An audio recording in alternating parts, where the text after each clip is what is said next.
لقد كان لكم في رسول الله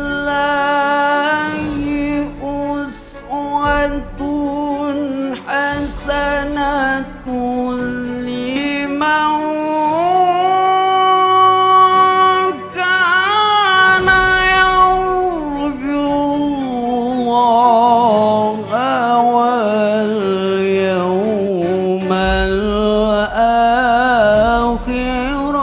وذكر الله كثيرا. Sesungguhnya telah ada pada diri Rasulullah itu suri teladan yang baik bagimu, yaitu, bagi orang yang mengharap rahmat Allah dan kedatangan hari kiamat, dan dia banyak menyebut Allah. Al-Ahzab, ayat 21. Iwan dan akhwat yang dimuliakan Allah, alhamdulillah. Hari ini kita berkumpul dalam rangka memperingati kelahiran Rasulullah SAW yang penuh barokah. Harapan kita mendapatkan syafaat dari Rasulullah SAW.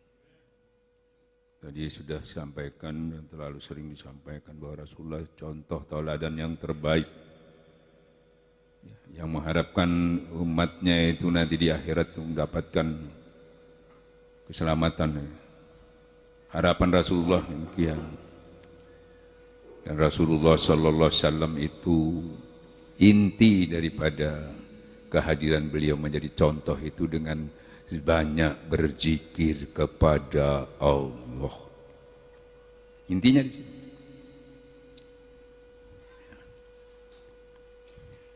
Alhamdulillah. Maka dari itu kenapa harus itu menjadi ikon daripada Rasulullah SAW?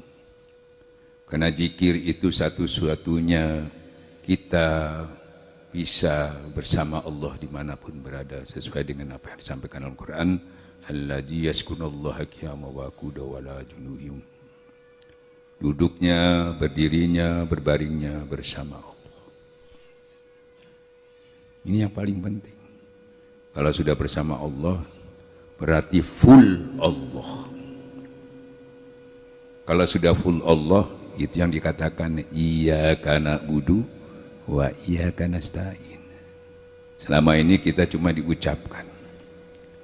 Full Allah itu seluruh darah daging kita, duduk, berdiri dan berbaring, seluruh mulai jantung kita, detak jantung kita, darah kita, sumsum kita, kulit dan bulu-bulu kita semuanya berzikir kepada Allah. Itu yang dikatakan ulama tasawuf di dalam kitab Sir Asrar, ya, tulisan Pangeran Sabahan namanya Sultanul Zikir. Mudah-mudahan kita bisa mencapai itu. Sehingga janji Allah yaitu untuk mendapatkan nikmat yang seutuhnya, yaitu harus mewujudkan iyyaka na'budu wa iyyaka nasta'in. Full Allah. Full Allah itu iyyaka na'budu wa iyyaka nasta'in. Kalau sudah full Allah, berarti bersama Allah. Bismillahilladzi la yadurru ma'asmihi fil ardi wa la fis sama wa huwa. Tidak ada lagi yang bisa memberi mudarat, istrimu, anakmu, hartamu.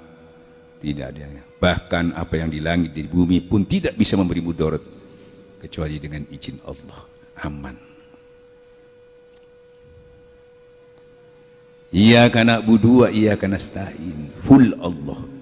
Baru kita mendapatkan nikmat yang seutuhnya. Ihdinas siratal mustaqim. Jalan orang-orang yang aku beri nikmat. Nabi lewat situ, syuhada lewat situ, orang-orang syahid lewat situ. Maka kata Allah, ikuti jalan orang-orang kembali kepada Allah. Ikut. Ikut itu bukan ngaji, bukan. Ikut itu hikmat. Yaitu 71 golongan pecah. Cuma satu yang full Allah itu tadi. Yang mana yang mengikuti aku. Yang seperjalanan denganku. bareng terus, ikut berjuang, ikut menghidupkan agama, bukan sekedar menuntut ilmunya, yang sepaham dengan aku. Nah, kalau kita mengikutinya, itu yang dikatakan satu yang selamat itu. Maka dari itu Rasulullah SAW, orang yang hebat-hebat itu zaman dahulu yang dekat sama Rasulullah, yang sering bertemu Rasulullah, yang selalu bersama dalam keadaan senang dan susah. Dengan bersama Allah tidak ada lagi kaya dan miskin perbedaannya. Yang kaya tidak ada hambatan untuk ikut berjuang, untuk berkhidmat. Yang miskin pun juga tidak ada hambatan. Contohnya Abdurrahman bin Auf, seorang yang kaya raya, tidak ada hambatan dia datang, bukan lagi ke majelis, ikut berjuang, ikut berjihad, bahkan berhijrah pun beliau ikut. Kaya raya. Sekarang kalau orang kaya itu, aduh maaf saja, saya ini banyak urusan bisnis, tidak bisa. Apalagi punya pabrik 7, ya nggak bisa. Padahal dulu Abdurrahman bin Auf ini Masya Allah kekayaannya luar biasa. Disedekahkan nggak habis-habis, tambah banyak. Karena dia meyakini bahwa ada janji Allah. Sedekah itu dikali 7 kali 100. Dengan keyakinannya itu maka benar-benar terwujud dalam kehidupannya. Dibelanjakan habis, tidak pernah habis. Begitu juga yang miskin, Bilal. Terus siapa lagi? Abu Dar. Miskin, banyak yang miskin.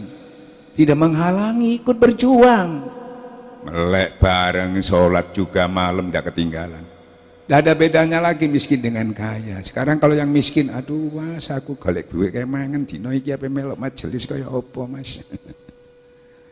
Jadi bukan alasan dari harta yang banyak, uang yang banyak bisa hadir di dalam majelis itu ikut berjuang, bukan karena yang banyak hartanya, bukan karena miskin, bukan karena jauh, bukan karena nggak punya kendaraan, bukan dekat, bukan. Ternyata himmahnya, powernya yang kurang. Ini powernya, dekatnya sama Allah yang kurang. La haula wala quwata illa billah, hayyalas shalah, la haula wala quwata. Dipanggil kita untuk dekat kepada Allah. Tidak punya kekuatan, ya Allah, datang kepadaku, hayyalal falah, nanti aku beri kekuatan dan kebahagiaan. Hadir kepada Allah.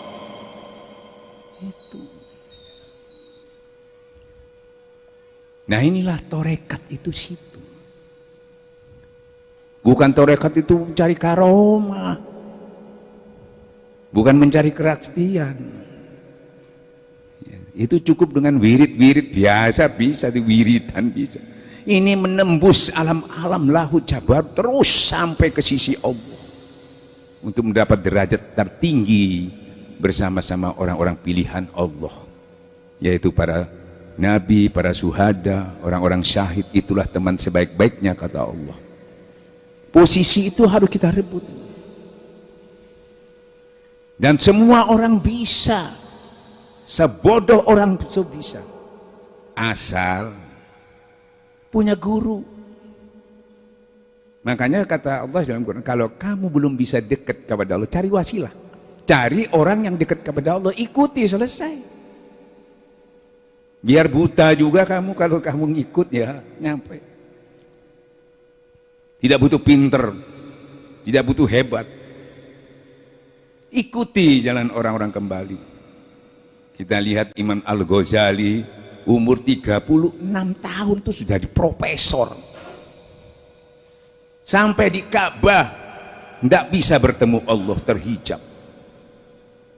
Sampai beliau tuh mengatakan seluruh ilmuku yang aku dapat tidak bisa menolong aku. Sakit beliau itu sampai berapa bulan, gelisah mencari jalan keluar daripada kenapa pengetahuan yang sudah luar biasa segala ilmu pengetahuan, bahkan ilmu tasawuf pun dipelajari, nggak bisa terhijab terus dari Allah Subhanahu, padahal sudah sampai.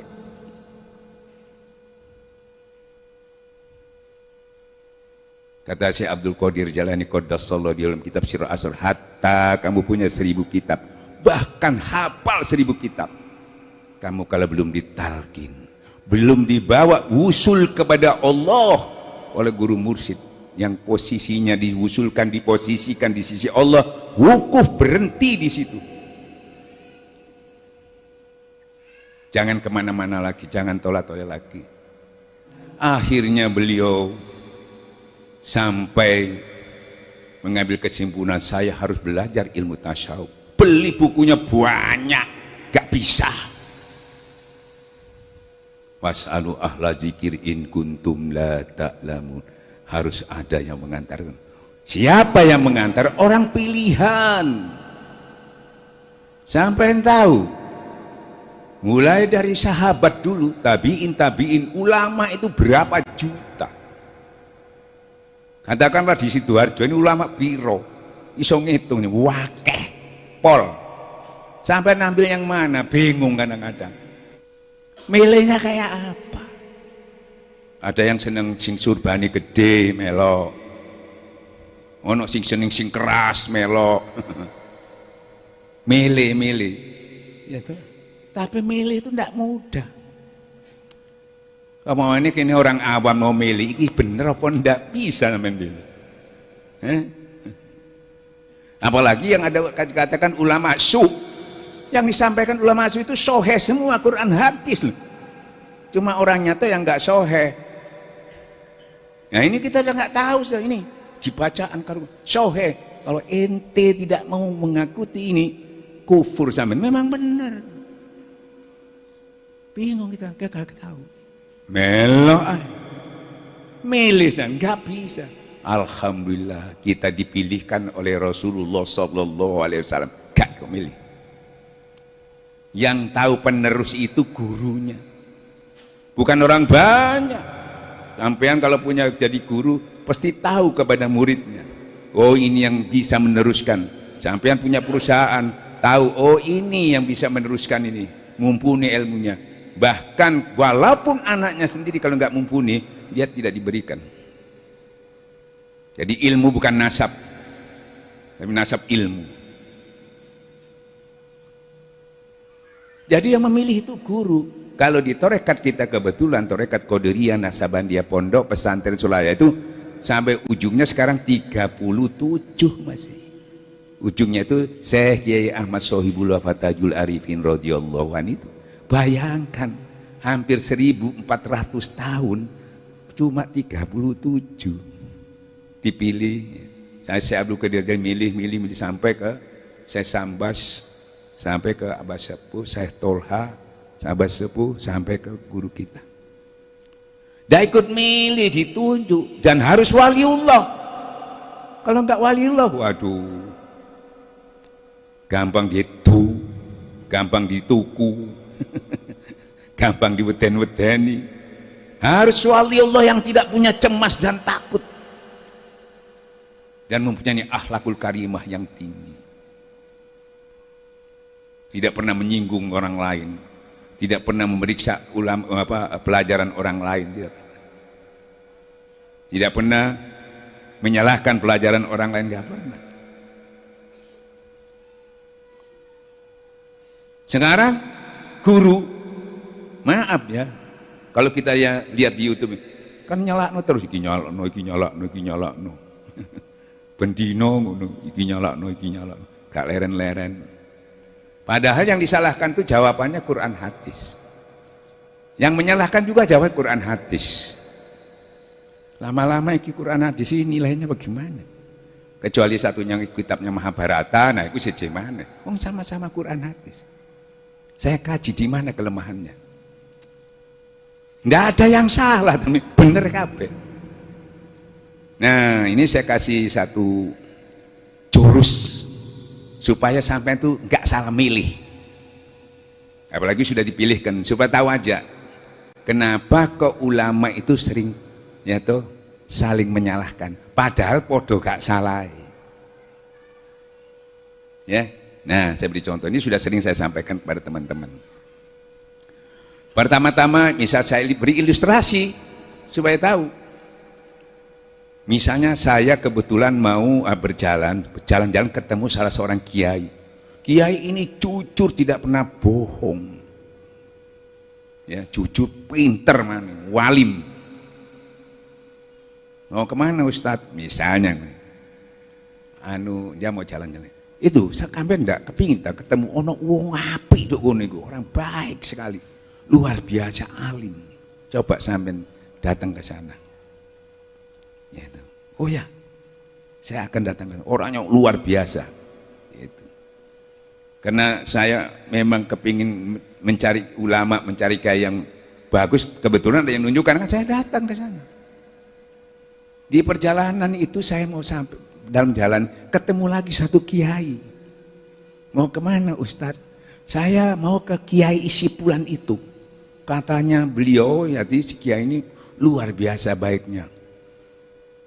Nah ini juga kiai ini jujur, alim juga. Mungkin ilmunya sama lah, setingkat gitu.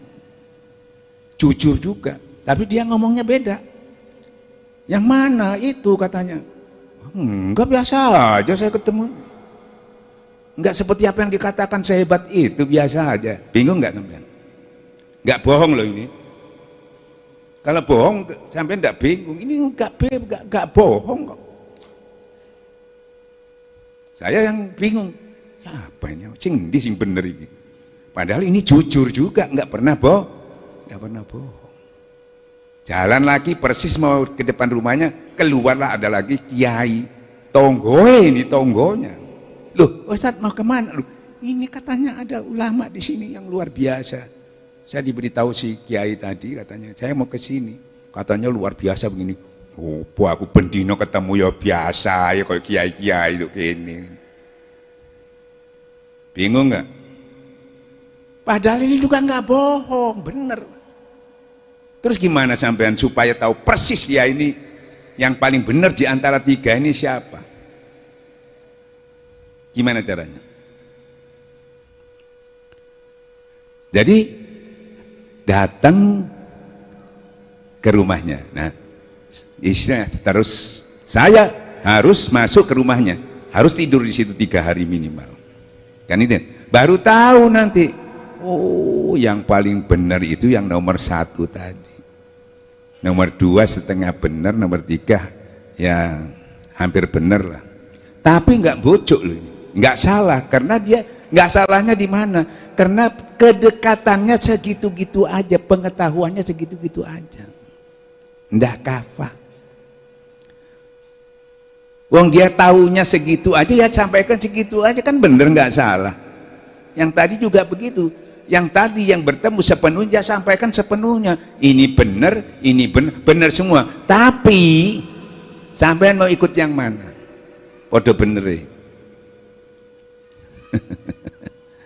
pasti ikut yang pertama tadi. Padahal benar-benar nih, kalau milih itu caranya gitu.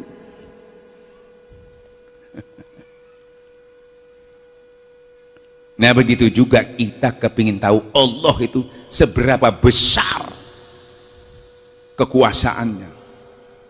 Sementara kita ini cuma mendapatkan informasi, ya nama-nama Allah itu, sifat-sifat Allah kita pelajari, sifat 20 kita pelajari, tapi kita tidak dekat kepada Allah. Ya, tidak dekat. Nanti dekatnya itu masuk ke tingkat cuma memanggil-manggil Allah, ya nggak masalah, lumayan.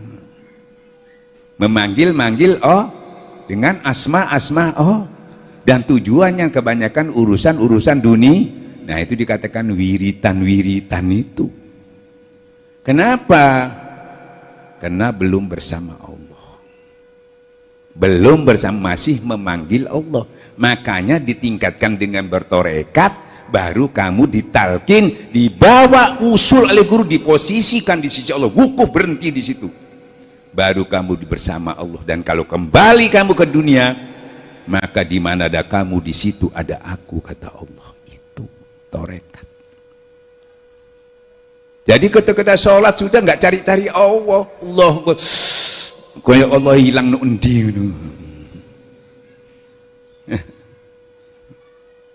Kalau sudah bersama Allah itu, nah kalau belum bersama Allah itu ibaratkan orang itu masih pacaran, ya. Duhur apel berapa menit? Paling di masjid kita 30 menit sudah keluar apel namanya itu.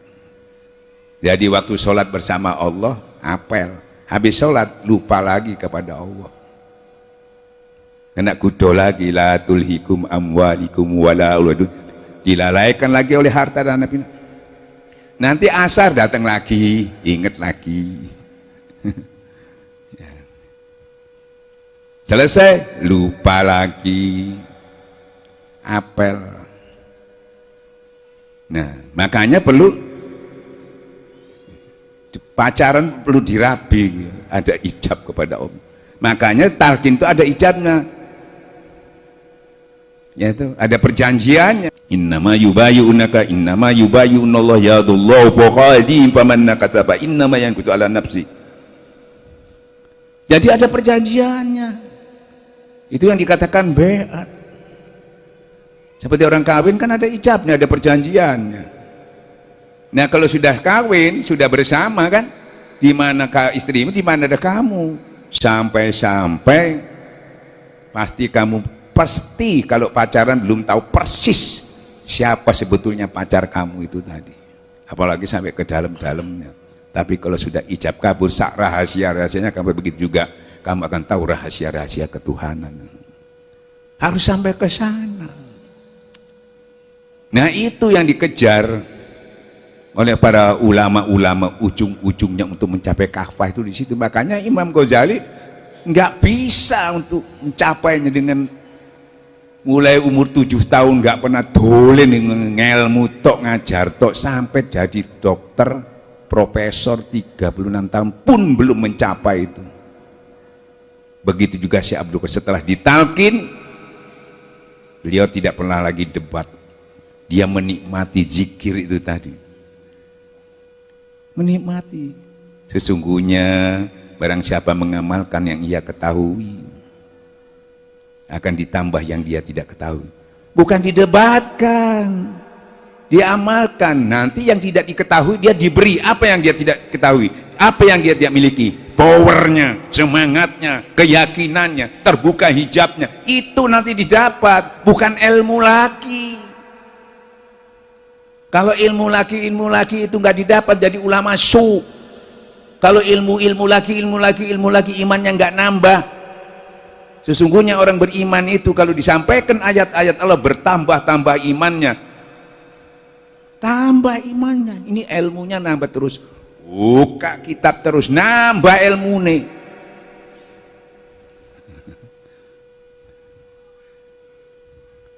Tapi dengan zikrullah, ya, karena bersama Allah baru yang Allah katakan bersifatlah dengan sifat Allah, baru sifat Allah itu membias kepada kita. Seperti kita tergantung teman kita, banyak orang menyesal di akhirat tuh karena ya Allah coba aku tidak mengikuti temanku itu terbias. Maka dari itu kata Allah jangan kamu ikuti orang-orang yang hatinya lalai daripada ingat kepada Allah, apalagi yang mengikuti hawa nafsunya. Terbias, masih ya ente wis ilmune akeh, gak cidek nah terbias. Berapa banyak ulama yang luar biasa, ya tuh kumpulan nih orang-orang fasik, kumpulnya orang-orang menyembah togut, terbias Pak Katut, sembahyang tetap jerone sing katut. Nih Bismillahirrahmanirrahim. Kalau kamu sudah bersama, ini yang penting, ini senjatanya di situ. Nah, ini yang bisa memberikan itu guru torekot yang punya silsilah nasab kepada Rasulullah. Dia punya otoritas, makanya tidak semua orang bisa memberikan itu. Hatta dia ulama host nggak bisa. Itu sudah diketahui semua oleh warga ahli sunnah wal jamaah. Walaupun dia sudah wali, nggak bisa, harus mursyid kamil mukamil yang waliullah. Jadi tidak mudah memang mendapatkan guru seperti itu. Kata ulama tasawuf, mencari guru mursyid itu seperti kesulitannya seperti mencari belerang merah. Kadang-kadang di depan kita nggak tahu. Karena tidak selalu menampakkan seperti wali-wali pada umumnya, karomahnya ditunjukkan, enggak. Hampir tidak ketahuan. Karena guru mursyid kamil mukamil itu enggak banyak ngomong, tidurnya sedikit, makannya sedikit, ngomongnya sedikit. Kalau kita kan enggak seperti saya, ini sedikit-dikit ngomong, dikit-dikit makan, dikit-dikit tidur. Belum. Nah disinilah gimana ustadz kita belum, ya belum bisa mencapai itu, enggak masalah. Kita harus tidak ditakdirkan untuk jadi mursyid, tidak harus menjadi wali, enggak. Apa kata Allah? Cuma ikuti jalan orang-orang yang kembali kepada Allah. Masuklah kamu dalam orang pilihanku, enak tuh. Cuma ngikuti aja sesuai kemampuan. Jangan punya ambisi, aku pengen kayak guruku jadi mursyid. Gendeng gitu, gak ada tulisannya. Ngikuti aja asal guru sampai kan enak, gak melok soro. Enak kan? Jadi nggak ada alasan nggak bisa. Ikuti. Seperti tadi yang saya sampaikan, Bilal ireng elek, ya toh, melarat mana? Ngikuti Rasulullah. Bayangkan Rasulullah mi'raj deduk kono ya, terompanya. Coba dong ikuti toh. Itu contoh itu. Bareng ditakoni Rasulullah, engko tak takoni Bilal ini amalan opo sih Bilal kok iso tutuk kono.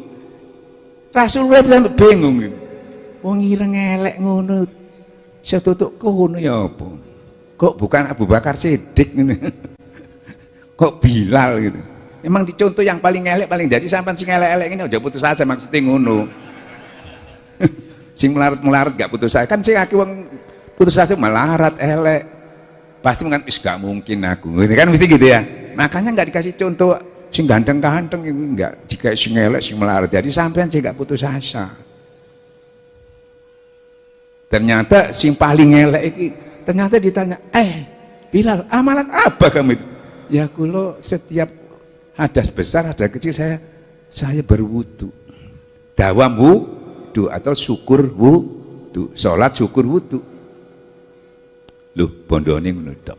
Sekarang banyak ditiru orang. Gak lepas wudu ya. Ya gak iso miber yo. Kenapa? Lupa yang kita itu kalau terbang itu punya dua sayap. Lah iki dhahirit tok siji sayap, jerone gak ono, gak iso miber. Jadi membersihkan hati, membersihkan fisik dengan wudu, najis, membersihkan hati dengan zikir. Loro iki baru iso miber. Nah kayaknya sing ditiru situ tok makanya gak miber. Kan yang namanya saya membersihkan diri saya dengan berwudu. Nah pengertiannya itu harus paham bahwa membersihkan kan itu kan ada dua, dohir dan batin. Dohir pakai air, batin ya atik banyu pisan gelegek-gelegek ini yang kami cikir. Nah kalau sudah bersih itu ya toh apa kata Rasulullah, sekiranya bersih hati hamba Allah itu, dia bisa melihat kerajaan di langit. Bisa terbuka aja, sampai bisa melihat kerajaan di langit. Ya, ini ndak genteng terus itu loh. Ya, ini zikir. Jadi kalau sudah kita belajar zikir itu sebetulnya tidak ada lagi yang dipelajari. Ya. Yang kita cari itu kebutuhan kita yang selama ini sulit menemukan, ternyata zikir semua adanya. Mentekno kitab saarat-arat ternyata cuma zikir. Kan gitu ya? Apa ndak perlu? Kita perlu bagi guru, kayak ngajar, anu sing takon perlu. Sampai mek tani ya gak perlu ngapalno hadis. Kan gitu ya. Yang perlu apa? Ya opo cek tentrem atine, ya. Sing sugih, sing melarat, apalagi yang bermasalah, pasti kepingin tentrem atine. Itu yang paling penting yang kita cari. Ternyata tentrem itu ada di hati. Ya toh, kuncinya dalilnya apal. Ya toh, ala bijikra tatmainul qulub, hanya dengan berzikir hati menjadi tentram. Loh, zikir kok gak tentrem-tentrem. Makanya ngambilnya sama siapa? Kan gitu ya? Sama-sama zikirnya beda yang ngasih. Sampean dikai piala menang 17 Agustus di daerah kabupaten, dapat piala dari siapa? Pak Camat ya? Harganya 1 juta, apik. Bareng tahun lagi ikut internasional. Juara 1 lagi, dapat piala juga. Loh, kok podo piala di kayak Pak Camat? Bedanya di mana? Bedanya di mana? Pialanya sama. Ya, yang ngasih dong. Iki sing ngei presiden lah camat di ngono. Beda rasanya di dalam beda. Begitu juga kalimat la ilaha illallah. Ya lu nang kancamu ngono iso, cuma la ilaha illallah. Tapi yang memberi siapa? Begitu juga zikir. Zikir itu kalau mursyid kamil sanatnya sampai kepada Rasulullah SAW, itu otomatis tuh bersih hatinya, itu ditransfer. Bersih, diberi alat pembersihnya. Nah ini urut dalil itu, tapi kini kotor, ditransfer, yuk tambah kotor sampean. Makanya harus mursyid yang bersih hatinya. Yang mendapat legalitas dari Allah. Berbahagialah orang yang membersihkan hati, celaka orang yang cuma ngono tok. Bersih, bahagia, kotor, ciloko, cuma ngono tok juruse. Muasio pinter ya apa? Masih hebat ya apa? Mek kotor. Quran itu sudah menyampaikan, Quran sedikit pun tidak menambah kebaikan kepada orang yang zalim. Zalim itu lupa kepada Allah. Padahal Quran juga menjadi obat, menjadi petunjuk, menjadi penawar kalau itu bersih hatinya. Jadi bukan sekedar bisa menyampaikan Al-Quran, bisa-bisa bukan menjadi obat, menjadi laknat. Tergantung yang menyampaikan. Apalagi ada ancaman Allah itu. Barang siapa menyampaikan yaitu sesuatu yang dia tidak melakukannya, aku murka kepada orang itu. Makanya kalau kita yang bisa memberi itu orang yang betul penerus anbiya manusalin, dia bisa memberikan. Kalau ada orang memberikan ininya tidak bersih, dia tahu caranya, malpraktek gitu. Banyak orang belajar zikir, belajar wirid sinting. Banyak datang ke tempat saya, Ustadz, kenapa ini? Belajar wirid, belajar zikir, melok torekot. Yang dibaca nggak salah. Dalilnya di Quran dijelaskan. Ya sesungguhnya nama-nama Allah itu banyak yang baik, mintalah dengan nama-nama itu. Tapi nah terus no, jangan kamu ikuti orang yang menyimpang. Niate lu nang di sampean wirid kepingin soge ya terus sampean imannya enggak kuat, imannya lemah atau enggak punya iman, tauhidnya kotor. Dadi apa duit iku? Digaya apa duit iku? Hati-hati sampean mek liwat wirid-wiritan iku mana sing YouTube iku. Wiritane tepak iku sanate tepak. Tapi selama iman kita belum dibenahi, tauhid kita belum dibenahi, sampean berhasil gak tambah bener tambah ciloko. Yang dulu maksiat gak ada duit, saiki di duit tambah kesempatan untuk maksiat, tambah ciloko. Yang dulu gak bisa sombong karena melarat, karena ada duit jadi sombong. Jadi punya peluang banyak untuk maksiat karena iman tauhidnya itu tidak terbina. Ya Ustaz, kan itu wiritan belum. Torekat memberi solusi yang steril. Lewat zikir ini bisa semua ditempuh itu. Steril tahu. Karena zikir ini pertama imannya dibenahi dulu. Jadidu imanakum biqaulillah. Utuhkan iman ini kena no di sini. Setelah imannya sudah bagus, baru tauhidnya dibersihkan. Tidak pakai dalil lagi, langsung. Tidak pakai ilmu lagi, langsung praktek. utuhkan imanmu yang berantakan itu dengan banyak kalimat la ilah, itu terus otomatis. Nah selama ini kan dihimbau saudara harus kuat iman, saudara harus kuat iman. Bagaimana Pak Kiai supaya kuat iman? Misalnya ya banyak sedekah, banyak sedekah, nggak kuat iman nih sedekah ya riya.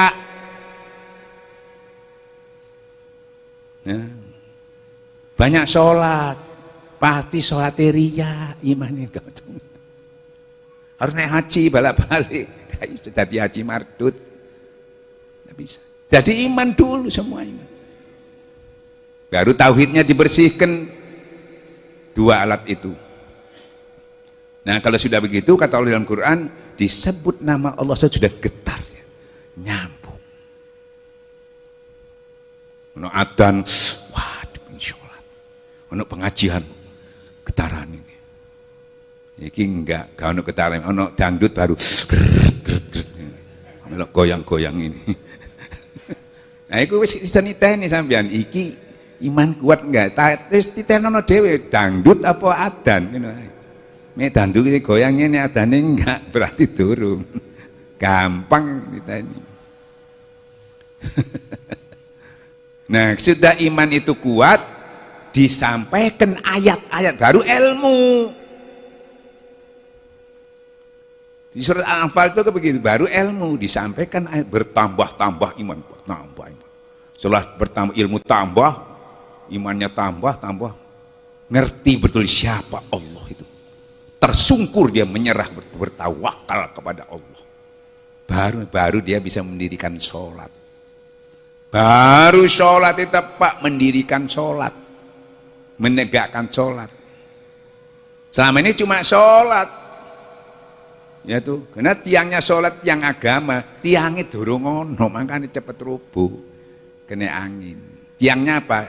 Iman dan tauhid tadi sempurna, itu tiangnya. Mereka ono tiangnya, atau tiangnya itu ya loyo gitu. Kalau ada masalah langsung geblak gitu, langsung kufur. Kalau ada masalah tenang-tenang aja, makanya diuji sama Allah supaya saya tahu kelemahannya, bukan supaya Allah tahu. Loh, aku itu durung kuat. Nah, tinggal kita mau diperkuat lagi apa sampai putus asa. Nah, kalau punya majelis enak, langsung ono sing ngelingno. Kalau nggak punya majelis, sapa sing ngelingno? Nah, itu masalah. Atau nggak punya guru, sapa sing ngelingno? Nah, baru dia bisa mendirikan sholat dan membelanjakan sebagian hartanya. Dua itu yang diminta sama Allah. Hablum minallah, hablum minannas. Wis lurut tok sing dijalu ambe Allah. Itulah orang-orang yang benar-benar beriman dan bertahu. Dia akan mendapatkan rezeki yang utama kata Allah. Baru oleh rezeki yang mulia. Nah, pas dengan demikian proses ketakwaannya pasti akan meningkat. Kalau sudah takwa, bismillah, wa may yattaqilla yaj'al mahraja. Kan gitu ya? Barang siapa bertakwa kepada Allah, segala kesulitannya. Kesulitan apa wae? Mau urusan dunia, aku beri jalan keluar kata Allah. Dan ada rezeki yang tidak diduga-duga datangnya, kamu nggak tahu. Bukan rezeki yang sudah ditetapkan, bukan sing bayaran sampai dino total banyak. Rezeki yang ditaruh di sisi Allah. Kalau ada kesulitan sampai butuh, bukan bentuk uang aja, mungkin kesehatan, ya toh, mungkin anak yang soleh yang nakal tadi yang diganti sama Allah. Itu tidak diduga-duga itu. Dan segala kekuranganmu karena kamu sudah pasti akan aku cukupi. Sampai napi wirid apa mana? Pegel-pegeli. Wis iku komplit iku. Kalau lewat sini sampai ndak masalah, tambah ono. Ya rozak nggak masalah. Tapi kalau tanpa iman maka rozak, oke, nah ini sing bahaya. Tapi kita sudah bagus imannya, tinggal nambahin ya, vitamin lah, ndak masalah. Tapi kalau bisa lewat sini aja, iki tambah ya jikir. Ibarat mana sampai ngopi kopi, kok kurang lagi, tambah uno guloi, kok kurang marem ini rezeki, tambah ono jikir lah ngono. Enak kali nambah zikir, karena zikir itu menyangkut segala-galanya, menenteramkan hati. Tapi rojak itu nggak nentrem loh ya. Malah kok dah oleh-oleh ini sepirang dino. Kalau itu isinya segala-galanya, bahkan kata Rasulullah SAW dalam hadis qudsi, berdoa sampai lupa berdoa, bahkan tidak berdoa, lebih aku utamakan daripada berdoa. Zikir. Jadi ini dibuka dengan pintu zikir ini.